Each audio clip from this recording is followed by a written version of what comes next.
Well, good morning, guys. Pastor Steve here.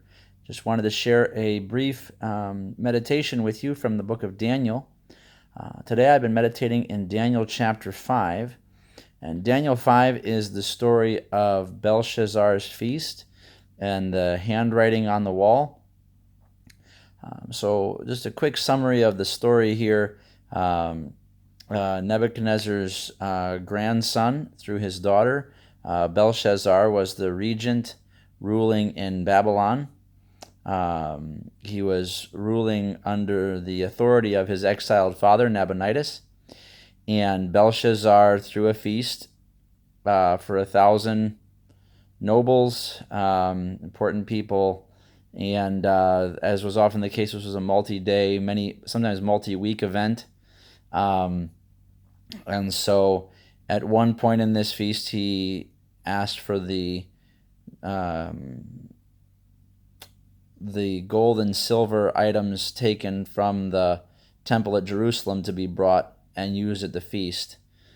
And the intent here, as you can see, was to minimize the God of Israel, the God of the heavens, as Daniel calls him, the God who created everything and the God who ruled the heavens, to minimize that God in favor of other gods that Belshazzar was promoting to the nobles and to the people.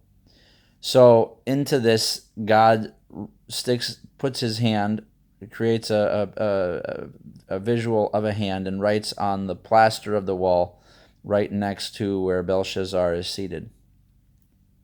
It creates a great fear for Belshazzar, terrified. It's so bad his mother comes and tries to calm her terrified adult son because he's on the verge of embarrassing himself even more in the presence of all these nobles and rulers. So she says he should call Daniel. He calls Daniel. Daniel gives him this speech reminding him of what had happened to his grandfather, Nebuchadnezzar, and how God, the God of heaven, had humbled Nebuchadnezzar. And then Daniel says this to Belshazzar.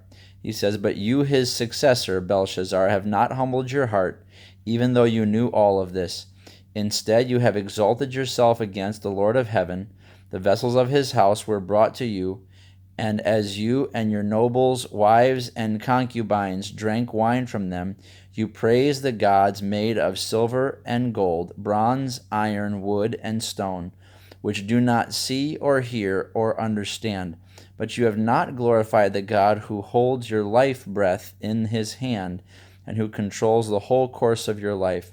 Therefore he sent the hand, and this writing was inscribed."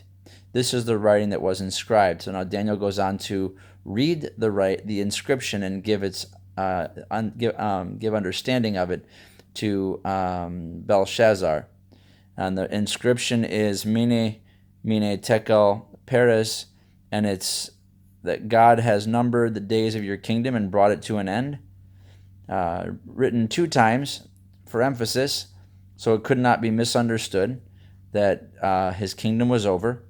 Tekel means that you have been weighed in the balance and found deficient, and Peres means that your kingdom has been divided and given to the Medes and the Persians.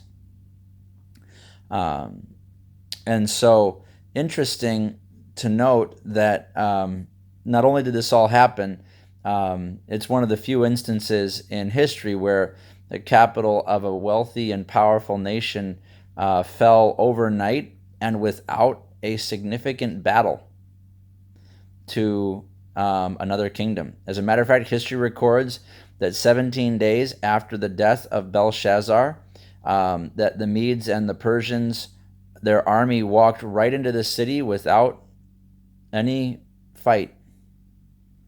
So the purpose of this story then comes down to God making a point to all of the people present, all of these wealthy landowners, nobles, business owners, very wealthy individuals who were invited to a feast with the most powerful king in the world up to that point. And they all saw that no human being is allowed to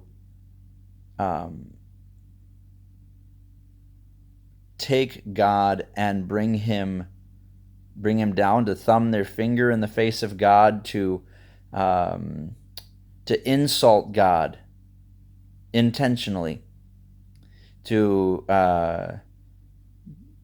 treat him as not a God when he has demonstrated that he is the only God. See, this is what had happened. You see, Belshazzar was not ignoring a God that he was unaware of. He was intentionally trying to replace the God that had got the attention and honor from his grandfather Belshazzar. From his grandfather Nebuchadnezzar. So the impact of this story today is powerful because we have all sorts of rulers doing what they want and ignoring God. But the truth is, God will not be ignored forever, and God has the authority to overturn rulers without a fight. And in this case with Belshazzar, just in one night, completely overturn a ruling power in the most powerful kingdom. So we really, as believers, have nothing to fear. God is still in control, and the rulers of the nations, the rulers of this world, are serving at his leisure, at his command. So we have great confidence, not because of the justice or the righteousness of our rulers, but because God has ultimate authority in heaven and in earth. Well, I hope this is an encouraging meditation for you today, and I hope you have a great day in the Lord. God bless. Go in peace.